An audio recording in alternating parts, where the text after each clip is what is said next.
अस्सलाम वालेकुम। अबरार रशीद आपकी खिदमत में एक मरतबा फिर हाजिर है और एक अच्छी खबर भी है और एक मायूस या दिल को जिसे कहते हैं दुखी करने वाली खबर है।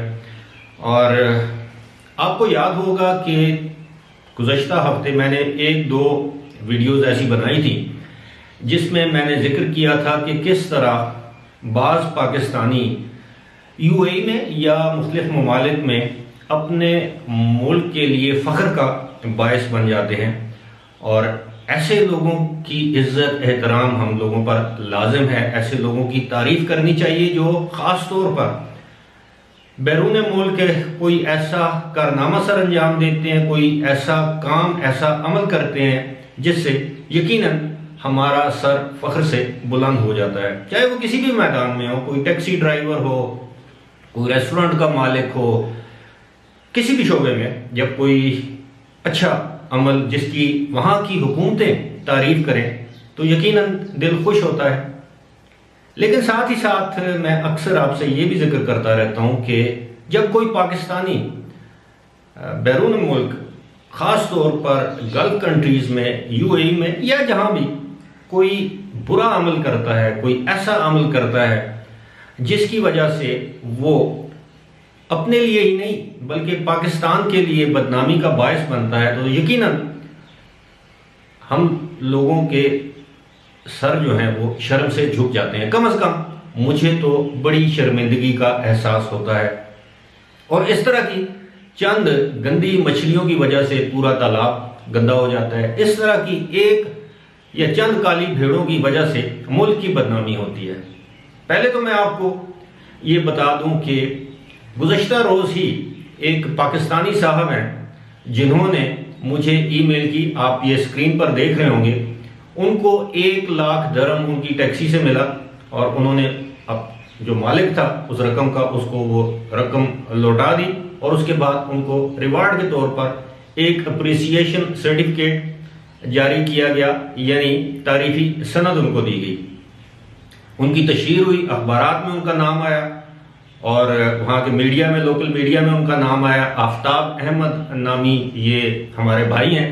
यकीनन पूरी कौम आप पर फ़ख्र करती है और मेरी तरफ से आपको स्पेशल सलूट आफ्ताब भाई।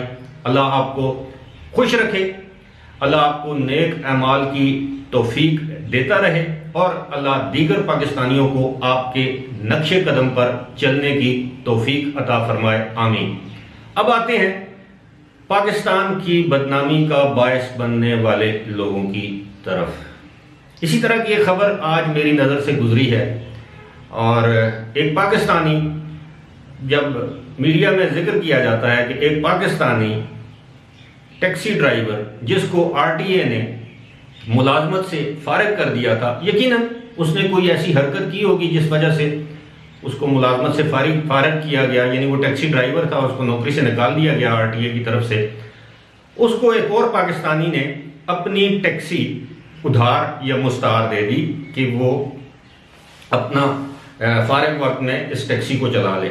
अब इन्होंने महारत या कारस्तानी जैसे कहते हैं, या कारस्तादी या कारस्तानी जो भी है, वो ये की कि इसने टैक्सी का जीपीएस बंद कर दिया, टैक्सी का मीटर जो है वो उसको डिसेबल कर दिया और जो वायरलेस सिस्टम होता है उसको डिस्कनेक्ट कर दिया और ये 2 महीने तक गैर कानूनी तौर पर टैक्सी चलाता रहा। इस दौरान पुलिस और आरटीए की तफ्तीश के मुताबिक इसने 21,000 दिरहम कमाए 2 महीने में, जो कि तकरीबन $5,500 के करीब बनते हैं या $5,600। अब ये पकड़ा कैसे गया? ये सड़क पर नशे में झूम रहा था, टैक्सी को लहरा लहरा के चला रहा था और यही नहीं, हाथ में शराब की बोतल पकड़ी हुई थी। तो इसको आरटीए के किसी इन्वेस्टिगेटर ने, जो अक्सर सड़कों पर फिरते रहते हैं, देखते रहते हैं, टैक्सियों को मॉनिटर करते रहते हैं, जब उसने इस टैक्सी का नंबर नोट किया और उसने इसको कॉल करने की कोशिश की तो पता चला इसका तो सब सारा सिस्टम ही डाउन है, बंद है। बिलाखिर इस ड्राइवर को, जो कि गैर कानूनी तौर पर नाजायज़ तरीके से किसी दूसरे शख्स से उधार मांगी हुई टैक्सी चला रहा था, और दूसरे शख्स के, वो भी पाकिस्तानी है, उसके इल्म में था कि ये सवारियां बिठा रहा है। जब वो ऑफ हो जाता था नौकरी से तो टैक्सी इसको दे देता था। बिलाखिर इसको पकड़ लिया गया। उसके बाद जिस शख्स ने ये टैक्सी उसको दी, उससे पूछताछ की गई तो उसने कहा हाँ जी उसके इल्म में है, उसने ये गैर कानूनी काम किया है। यानी दोनों ने एतराफ़, एक तो रंगे हाथों पकड़ा गया, दूसरे ने एतराफ़ जुर्म कर लिया कि उसने इसकी माली हालत पर रहम खाते हुए उसको ये टैक्सी उधार दी ताकि ये अपनी माली हालत दुरुस्त कर ले। पता नहीं उसने अपनी माली हालत दुरुस्त की या नहीं की, लेकिन वो मुल्क की बदनामी का बायस ज़रूर बना। और यही वो लोग होते हैं जिनकी वजह से फिर आइंदा किसी दूसरे पाकिस्तानी को कोई भी इदारा नौकरी देने से पहले 10 मरतबा सोचता है। 10 नहीं बल्कि शायद 10,000 मरतबा वो सोचते होंगे कि क्या इस मुल्क के दूसरे बाशिंदे को ये मुलाजमत दी जाए जिस मुल्क के पहले बाशिंदे ने हमारे साथ ये फ्रॉड किया, ये धोखाधड़ी की। लेकिन फिर बात वही है, जहाँ पे बुरे लोग हैं वहाँ पे अच्छे लोग भी हैं। अच्छे लोगों की यकीनन तादाद ज़्यादा है, लेकिन जब कोई बुराई करता है तो बुराई की तशहीर ज़्यादा होती है। अच्छाई की इतनी तशहीर नहीं होती जितनी हम बुराई की तशहीर करते हैं। ये वाक़या आपको सुनाने का मकसद इस वाक़े की तशहीर करना नहीं है। मकसद ये है कि क्या वजह है कि हम लोग दूसरे मुल्कों में भी जाकर वहाँ के कवानीन का एहतराम नहीं करते। अपने मुल्क में तो आपको पता है, मुझे पता है कि जिस तरह हम कानून का एहतराम करते हैं, बड़े से लेकर छोटे तक हर शख्स हस्ब तौफीक कानून तोड़ना अपना फ़र्ज समझता है। लेकिन दूसरे ममालिक में कम लोग ऐसे होते हैं। लेकिन ये इंसान के जहन में इस तरह की 2 नंबरी आ जाती है। अगर आपके माशी हालात ठीक नहीं है तो अगर आपकी टैक्सी की मुलाजमत ख़त्म हो गई है, आप कोई दूसरी मुलाजमत ढूंढें, आप कोई और काम करें, मेहनत मजदूरी का काम करें, बजाय इसके कि आप गैर कानूनी काम करते हुए पकड़े जाएं।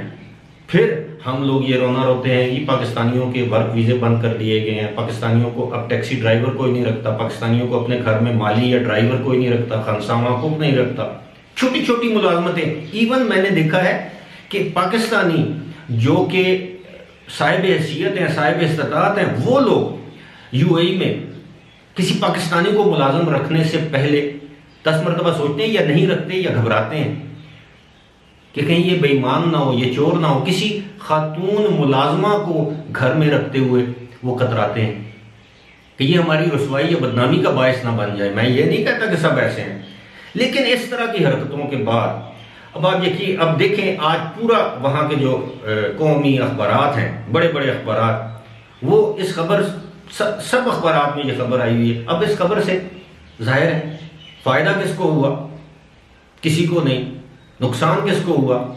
उस शख्स को, उसके दोस्त को जो कि जेल में है और पता नहीं इनको कितनी सज़ा होगी इस फ्रॉड के केस में, ब्लैकलिस्ट हो जाएंगे, डिपोर्ट हो जाएंगे। लेकिन सबसे बड़ा नुकसान इन्होंने पाकिस्तान को दिया, पाकिस्तान के हरे सब्ज रंग के पासपोर्ट को दिया, पाकिस्तान की शहरियत और कौमियत को दिया। पाकिस्तानियों के लिए वहाँ पर जो पाकिस्तानी हैं उनकी बदनामी का बायस बने। आप यकीन करें इस तरह की चीज़ें जब सामने आती हैं फिर मैं समझता हूँ कि हम बिल्कुल ठीक, हमारे साथ जो वहाँ पर सलूक होता है वो बिल्कुल ठीक किया जाता है। इसी तरह है जैसे हमारे यहाँ कोई अफ़गानी, कोई बंगाली कराची में या हमारे खैबर पख्तूनख्वा में कोई अफ़गानी कोई जुर्म करते पकड़ा जाता है तो हम पूरी अफ़गान कौम पर लान तान करते हैं, ये अफ़गानी आए इन्होंने गन डाला हुआ है। सारे अफ़गानी ऐसे नहीं है, कुछ चंद एक होते होंगे जो स्मगलर होते होंगे, जो कार लिफ्टर होते होंगे, जो डकैत होते होंगे, जो दहशतगर्द होते होंगे, चंद मुट्ठी भर, लेकिन पूरी कौम की बदनामी का बायस बनते हैं। सिमिलरली इसी तरह वो लोग जो किसी भी कौमियत, किसी भी शहरियत, किसी भी मुल्क से उनका ताल्लुक है, वो दूसरे मुल्क में यूएई में ख़ास तौर पर जाकर बदनामी का बायस बनते हैं अपने मुल्क के लिए। वो काबिल फ़ख्र नहीं, काबिल शर्मिंदगी हैं। ऐसा करें ना सऊदी अरब में, फ़ौरन आपका हाथ बाजू काट के आपके हवाले करके आपको अगली फ़्लाइट पे घर भेज देते हैं। बहरहाल वीडियो लंबी हो रही है। अल्लाह ताला हम सबको हिदायत दे, अल्लाह ताला उन लोगों को हिदायत दे जो इस वक्त दूसरे रास्ते पर चल पड़े हैं, और अल्लाह ताला उन लोगों की मुश्किलात आसान करे जो रोज़ाना मुझे ईमेल करते हैं और जो शदीद माली मुश्किलात का शिकार हैं। फ़िलहाल इसी के साथ मुझे दीजिए इजाज़त। खुदा हाफ़िज़।